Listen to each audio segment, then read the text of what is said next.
উনি সেখানে মাহে রমজানের শেষ 10 দিন সহ বিভিন্ন সময় ইতিকাফ থাকতে পারবেন। এই যে ইতিকাফের স্থান, ইতিকাফ কি আমরা সামান্যতম জানতে পারলাম। একটু চিন্তা করলে, গভীর মনোযোগ দিলে হয়তো আপনি আরো কিছু শিখতে পারবেন, জানতে পারবেন। সাথে সাথে আরেকটি বিষয় জানতে হবে, ইতিকাফ 3 প্রকার। কয় প্রকার? আওয়াজ দেন না, কয় প্রকার? 3 প্রকার। আর কয়েকটি মাত্র দিন বাকি আছে। নাজাতের দিন প্ল্যানিং হচ্ছে, এগুলো গুরুত্ব দিবেন, মায়া করবেন, দয়া করবেন, মহব্বত করবেন, যাতে করে এই মাহে রমজান আমার জন্য শাফাআতকারী হয় এবং নাজাতের ওসিলা হয়। নাজাতের ওসিলা এবং শাফাআত, এই দুটি। তাহলে ইতিকাফ 3 প্রকার। 1 নম্বর হচ্ছে মান্নাতের ইতিকাফ, দ্বিতীয় নম্বর হচ্ছে সুন্নত ইতিকাফ, তৃতীয় নম্বর হচ্ছে নফল ইতিকাফ। মান্নাতের ইতিকাফ আপনারা জানেন, কেউ যদি মান্নাত করে আল্লাহ আমার ছেলে যদি পরীক্ষা পাস করে না, তাহলে আমি ইতিকাফ থাকবো, এটা অন্তর বলতে হবে না, লফজিয়া মৌখিক স্বীকৃতি দিতে হবে, মুখে বলতে হবে, ভালোভাবে বলতে হবে। আর যখন বলা হয়ে যাবে, ও ইতিকাফ যখন মান্নাত হয়ে যাবে, পরিপূর্ণ হয়ে যাবে, ইতিকাফ আদায় করাটা ব্যক্তির জন্য ওয়াজিব হয়ে গেছে। এই ইতিকাফ মান্নাতের ইতিকাফ সেটা ওয়াজিব। সুন্নত ইতিকাফ যেমন রমজানের শেষ 10 দিন, সুন্নতে মুআক্কাদা আলাল কিফায়া, সুন্নতে মুআক্কাদা আলাল কিফায়া, এটা আমি বলেছিলাম আপনাদেরকে, আবার রিপিট করতেছি না।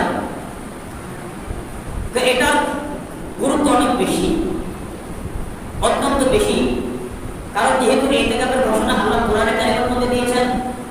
আল্লাহ বলতেছেন বিসমিল্লাহির রাহমানির রাহিম, সুম্মা আতিম্মুস সিয়ামা ইলাল লাইলি ওয়া লা তুবাশিরুহুন্না ওয়া আনতুম আকিফুনা ফিল মাসাজিদি।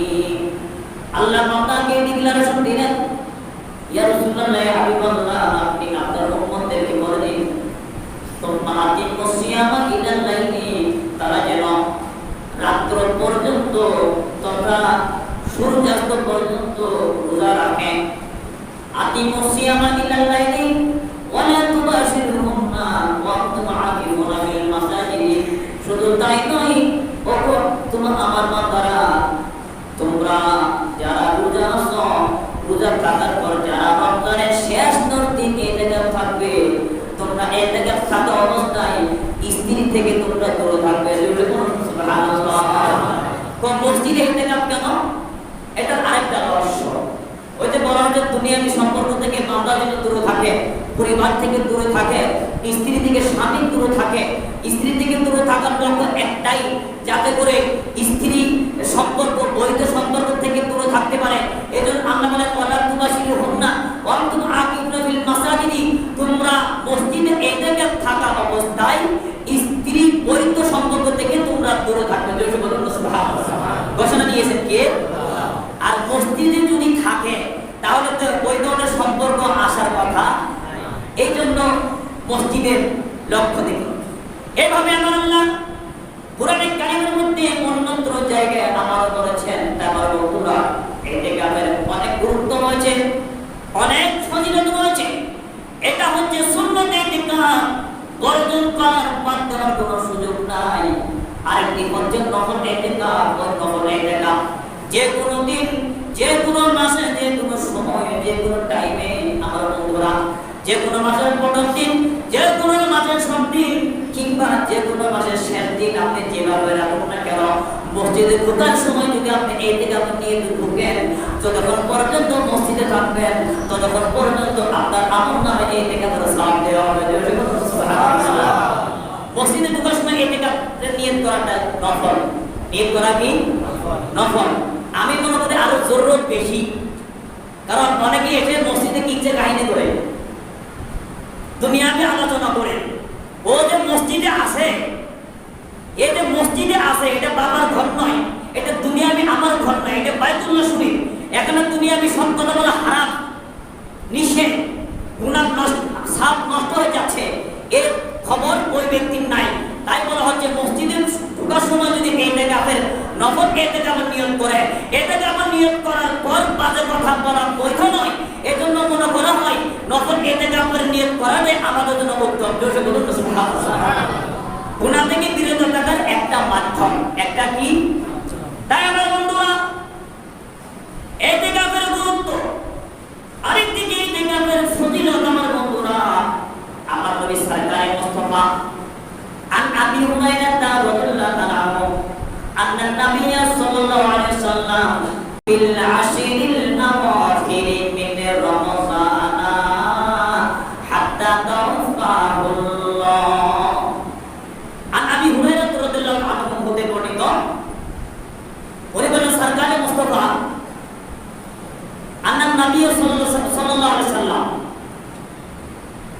কানা ইতিকাফা ফিল আশরিল আওয়াখির। সরকারে মদিনা সাল্লাল্লাহু আলাইহি ওয়াসাল্লাম বিন রমজানের শেষ 10 দিন রোজা রাখতেন, হাত্তা তাওফাহুল্লাহ, যতক্ষণ পর্যন্ত ওনার জাহিরি জিন্দেগি শেষ হয় নাই ততক্ষণ পর্যন্ত মদিনা শরীফে উনি রমজানের শেষ 10 দিনের ইতিকাফ উনি কখনো বাদ দেয় নাই। জোরে বলুন আলহামদুলিল্লাহ। অর্থাৎ আল্লাহ নবী মাঝে মাঝে কিছু কাজ করতেন, কিছু কাজ করতেন না। কানা ইয়াফআলু শাইআ ওয়া কানা ইয়াতরুকু, উনি কখনো কোনো কাজ করতেন, কোনো কাজ বাদ দিতেন।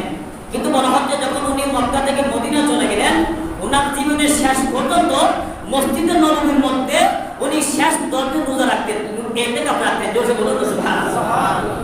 শুধু তাই না আমার বন্ধুরা, সরকারে মদিনা প্রথম 10 দিন ইতিকাফ শুরু করে দিলেন। আমার নবী সরকারে মুস্তাফা রমজানের প্রথম 10 দিন ইতিকাফ শুরু করলেন। ইন্নাহু আলাইহিস সালাম লাম্মা ইতিকাফা ফিল আশরিল আওয়ালি ওয়া লাম্মা ইতিকাফা ফিল আশরিল আওসাতি। সরকারে মুস্তাফা প্রথম 10 দিন রোজা রাখতেন।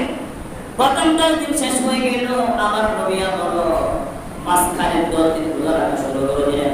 মাঝখানে 10 দিন রোজা রাখলেন। আতাহু জিবরিল আলাইহিস সালাতু ওয়াস সালাম। জিবরিল আমিন হাজির, জিবরিল আমিন নবীর দরবারে হাজির হয়ে গেলেন এবং বললেন তাতলুবু আমামাকা ইয়ানি লাইলাতুল কদরি ইহতাকি ফিল আশরিল আখির। জিবরিল আমিন হাজির হলেন। জিবরিল আমিন বলে ইয়া রাসূলুল্লাহ, আপনি প্রথম 10 দিন ইতিকাফ রাখলেন, আবারও দ্বিতীয় 10 দিনে আপনি ইতিকাফ শুরু করে দিয়েছেন। আমি জানি আপনি কেন ইতিকাফ রাখতেছেন। আপনার একটাই উদ্দেশ্য, আপনি যেন লাইলাতুল কদরকে ধরতে পারেন। জোরে বলুন সুবহানাল্লাহ।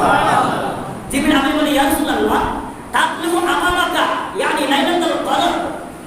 ইয়া রাসূলুল্লাহ, আপনি যেন লাইলাতুল কদরের মাহাত্ম্য ধরতে পারেন, এজন্য প্রথম 10 দিন ইতিকাফ রাখলেন, দ্বিতীয় 10 দিন ইতিকাফ রাখলেন।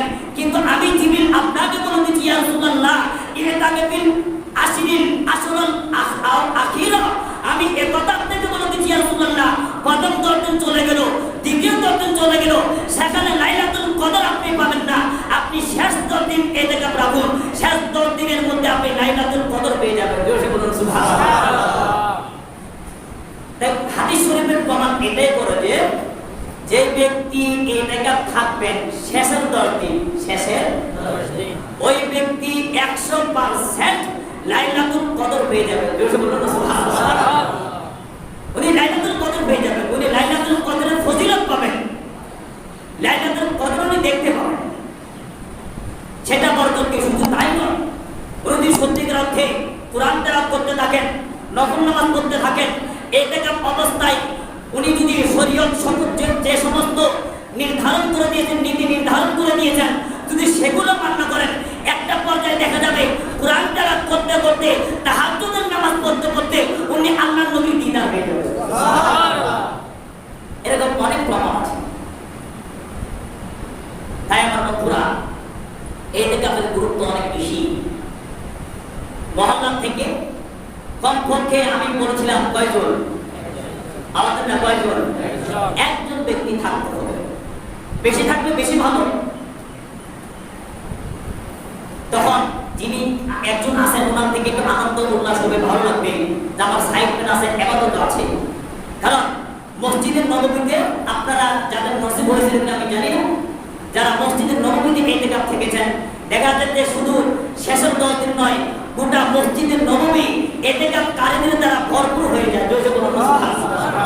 এখানে একজন দুই দিনের সুযোগ নেই, অনেক বেশি। তাই এই শিক্ষা দিচ্ছে যে একাধিক ব্যক্তি থাকতে পারবে, তাদের আনন্দের বিষয়ে, গুনাহ মাফের বিষয়ে কমপক্ষে একজন থাকতেই হবে। কারণ যেহেতু সরকার মদিনা, উনি ইতিকাফ বাদ দিতেন না, ইতিকাফ অবস্থা উনি বাইরে যেতেন না। মা আয়েশা সিদ্দিকা রাদিয়াল্লাহু তাআলা আনহা বলেন, আন আয়েশা রাদিয়াল্লাহু তাআলা বলেন, কান নবী সাল্লাল্লাহু আলাইহি সাল্লাম লা ইউদখিলু আলাইয়া রাসাহু, আল্লাহ নবী মসজিদে নববীতে ইতিকাফ আছেন, ফাওরাত জিলুহু, আল্লাহ নবী মসজিদে নববী থেকে ইতিকাফ অবস্থায় উনি মাথাকে বের করে নিতেন। লা ইউদখিলু রাসাহু আলাইয়া রাসাহু, উনি মাথা বের করে দিতেন, আর আমি আমার নবী মুস্তাফা মাথার চুলকে আমি চিরুনি করে দিতাম। তার মানে নবীর ঘর আর মসজিদের নবী লাগালাগি। আলহামদুলিল্লাহ বলবেন না? ওমর মুত্তাকি কোন আয়েশা সিদ্দিকা রাদিয়াল্লাহু তাআলা আনহা বলেন, আমার নবী ইতিকাফ থাকা অবস্থায় ঘর এত কাছে, কিন্তু উনি ঘরে যেতেন না। আমি ঘর থেকে মাথার চুল ওনার বিন্যাস করে দিতাম, আমি মুছে দিতাম। তাই